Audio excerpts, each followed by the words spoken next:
So a friend of mine approached me and asked me if I would make him some taps for his bar that he has in his basement.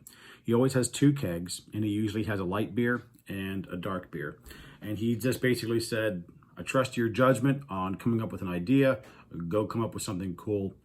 So I put some thought together, and I decided that for a man cave kind of basement, cherry and walnut would make for nice contrasting woods. And so what I've done is I have come up with basically two blanks here that are cherry and walnut respectively, with caps and bases that are the opposite woods. So now we've got one for his dark beer and one for his light beer. But to make it cool and interesting, and I wanted to try something new. But I did see a lot of people online carving twists right there, and I really liked it. But everything that I saw were typically like high-speed footage, where the guy's just doing it, he's filming it, and then he plays it back at, 5, 6, whatever times the normal speed with some music in the background. But nothing really laid out any instruction for both how to lay out the twist and then also how to go about cutting it. So I spent some time last weekend mocking one up and then doing a prototype using my Dremel tool. And this was the outcome of it. So I'm actually really happy in general with the way it came out. It's not perfect. I made some mistakes, but I learned from those mistakes. And so now I'm going to take this, the idea and the lessons that I learned from this one, and now transfer them to this one. So my intent behind the video here was to actually provide a step-by-step instruction of how I laid it out. In my mind, more importantly, why I laid it out the way that I laid it out, and then kind of go over some instruction of how I actually go about carving this out. Because a lot of the ones online are really big. The guys are using chainsaws and grinders, and all I can really use is this, because these things are so much smaller. In concept, it's all the same, but the scale is different, and some of the tools and the approach that you have to take is a little bit different. So let me go ahead and tip the camera down. So what I have here is just a bunch of washers. And the idea here is that you need to get a curve here, because if you draw the line straight from here to here, it just doesn't look like the wood twisted. So you got to get a little bit of a curve in here. And so I just got this collection of washers that I've collected over the years. And it's honestly a bit of trial and error, just finding the one that seems to be the right size and the right kind of look that you're going for here. That one's not bad. This one's not bad. I think I like the larger one only because some of the bits that I have for my Dremel tool are going to fit in this arc that we're about to make. And so I just kind of eyeball it on the line that I've done here. So I've got this thing just kind of eyeballed it centered in one corner. And I am just going to kind of draw an arc here. Probably need to move the washer a little bit. Draw an arc here, and then one in the opposite corner here. Now the trick is to connect these two kind of along the tangent here, right? So you just kind of find where that arc meets up. And the intention here, as I discovered, is you want some of that roundedness in there because that's what kind of just adds to the twist look. If we go back to my prototype, yeah, this side here is where I kind of made a mistake, and you can see that it went more or less straight up. It tapers a little bit at the end because I was trying to fix it, but you can see it just doesn't look as good as, say, this one, where there's this slight curve at the top. And so that's effectively what we're doing with the washer right now, is we're laying out this curve here. So what I want to do here is actually go to the neighboring face. So I've got my curve here. I know that I want this, to kind of come in like this, and for there to be, whatever that works out to, 1/4 inch or so, right there. And so I'm actually going to come to this side, and this is just something that I'm doing right now. I want to mark where it is, because I'm eventually going to, basically I'm going to repeat this process, right? Get an arc.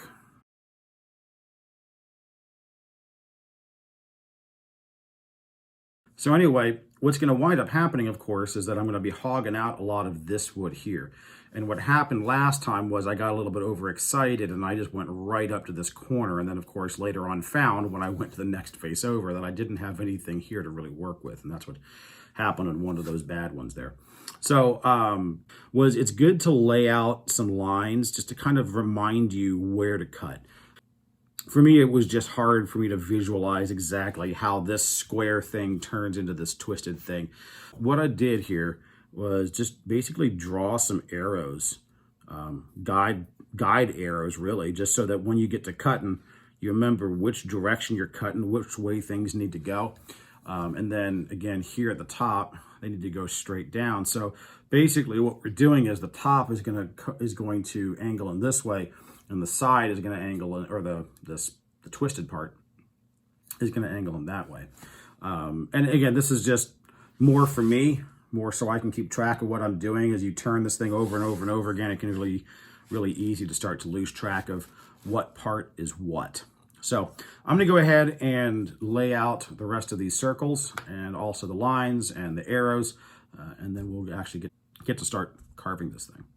So I got this collection of engraving bits off of Amazon. They're just a cheap set. I think it was 10 or 12 bucks. It wasn't horribly expensive. In my prototyping, I tried a bunch of these out. And they all work to varying degrees. Obviously, they got different shapes for different purposes. This one's not bad. Just the ones that I found myself using the most was this one because it's got a flat tip and it's got a nice little angle, so it's good for some of these angled spots, kind of evening things out. This one sort of does the same purpose, but it's got a rounded tip, and then this one is just a straight ball, so it doesn't take away as much. Allows me a little bit more detail. The one that I'm going to start off with is kind of a mix between the two. It's got the rounded tip and some of the angle. And I'm just going to use this to start hogging out some of the material. I don't really have like an instruction on which one you should use and when.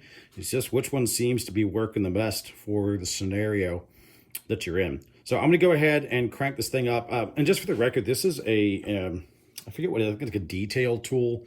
It's made by Dremel, and it attaches to my Dremel setup here. They did make a point of saying that the attachment needs to be higher than the motor, so that's why I just got it tacked up a piece of wood to my bench, and I'm hanging it up there. The first thing my plan is to do is to basically get into these curved areas and try to just identify those and just kind of clarify them where they're at. And then also probably here, I don't know how well it's coming through, but this is where, remember, I've got the curve that's on this side, right? This curve here is over here, and I don't want to accidentally knock this wall, I guess, for lack of a better term. I don't want to knock it out accidentally. So I've just kind of marked it on each face so that I know where it's at, and I'm just going to focus mainly on what's between here and here. So let's go ahead and get to it.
All right.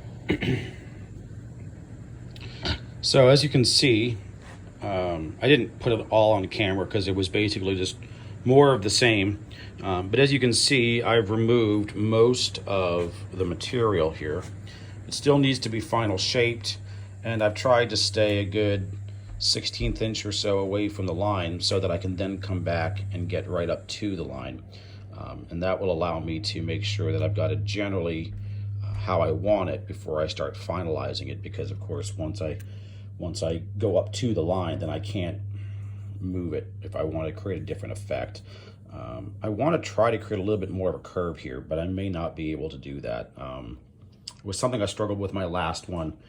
So I'm trying to just basically apply nice big swooping curves at the top and the bottom to create the look that I'm going for.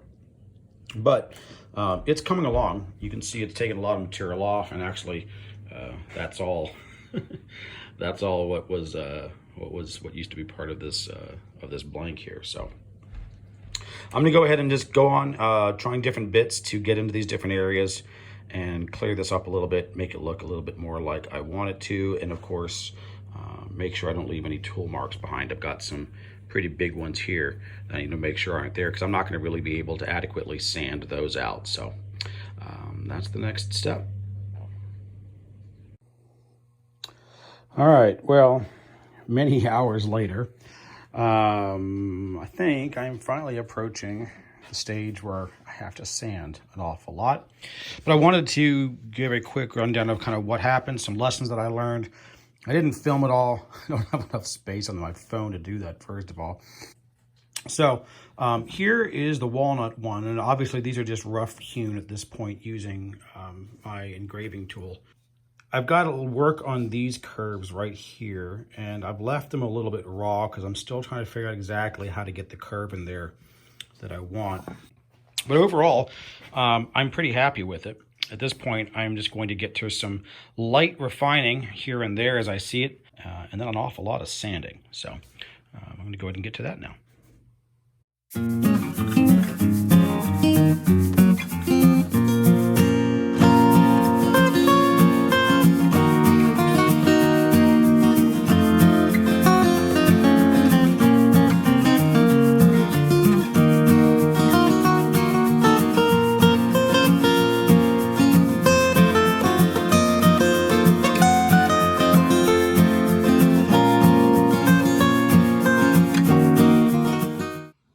Well, for you, it's only been a couple of seconds or minutes, but for me, it's been 2 weekends of grinding and sanding and sanding and grinding and grinding and sanding. But I'm happy to say these things are finally done. And for my first attempt at doing any kind of serious wood carving, I'm really super happy with how they came out.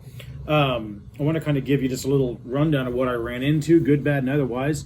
A couple lessons that I learned, again, is that I need to have a nice round part here to kind of create the effect of the twist. But one challenge that I ran into was that I wind up with a lot of tool marks right in these corners and crevices here, and then of course on all the other sides as well. And I don't know if that was just due to my own lack of skills in doing this, or if it was due to my inability in sanding, but I couldn't quite get sandpaper in there, or if I did, it started to lose some of the definition of here and here, and I didn't want to do that either. So ultimately, it's come out about like I wanted it to. I'm really happy with it for the most part. There's a little bit of rustic charm in here, but for the most part, it's exactly how I wanted it to be. So I've got this thing sanded down to 400 grit, or up to 400 grit. So it's got a nice burnishing to it. My fingers are pretty much raw at this point, so even if it's not done, it's done. So at this point, I'm gonna get to finishing it. I want to get this off to my friend anyway. And what I eventually settled on is just going to be good old-fashioned Danish oil. There's a couple reasons for that. One, he really kind of appreciates the tactile feel of wood, and I know this will soak into the wood and still feel a good bit like wood. I think it'll look good and feel good in his little man cave that he's got.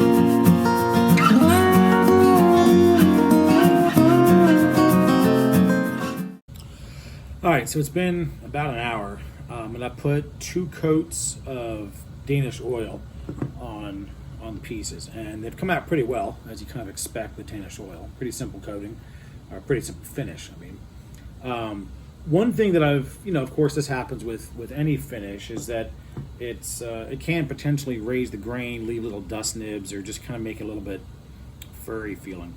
And something that I've done in the past when I've used Danish oil is I'll make the last coat, and I'll do a wet sand using 400 grit sandpaper or whatever, but I sanded this to 400. But applying the finish with the sandpaper, and it just knocks down any kind of gnarliness. It kind of helps. It seems like it helps that last coat of finish really kind of get into wherever I want it. And when I've done this in the past, it's really made for a real silky smooth final coat, which is obviously what I'm going for in this case. So it tends to make a little bit of a slurry because, of course, the abrasive here is removing just teeny bits of material. So what I do is I apply it I apply enough to kind of lubricate everything. And anyway, so now I've got this kind of a slurry here, and then I'll just take a dry rag and wipe it all off. So just a little bit will get left on the surface to soak in any pores that haven't accepted it yet. But mainly my purpose is just to get the nibs, the imperfections and whatnot out of it. Well, that's that. Nice satiny finish. I'll get to doing the other one. All right, so the Danish oil is on. It's dried. It's been about 12 or 15 hours since I applied it, so it's nice and dry and cured. It's all nice and smooth. It's a little bit more of a matte finish than I want to go for. So what I've done in the past, and I think what I'm going to do this time, is apply some good old paste wax to this. It'll get a nice feel. I think it'll shine it up a little bit. And I always apply, or I guess I usually apply paste wax with steel wool. Just some 4/0 steel wool. That'll knock down any little imperfections. There's not much, but where it was sitting on the nails that I pounded into my bench, there's a little bit of a mark because obviously it didn't dry there very well. So I'm just going to go ahead and apply this wax, let it sit for a couple of minutes just to kind of do its thing. And then I'm going to come back afterwards and buff it out with an old t-shirt here. So let's just kind of get on through that and see how these things turn out.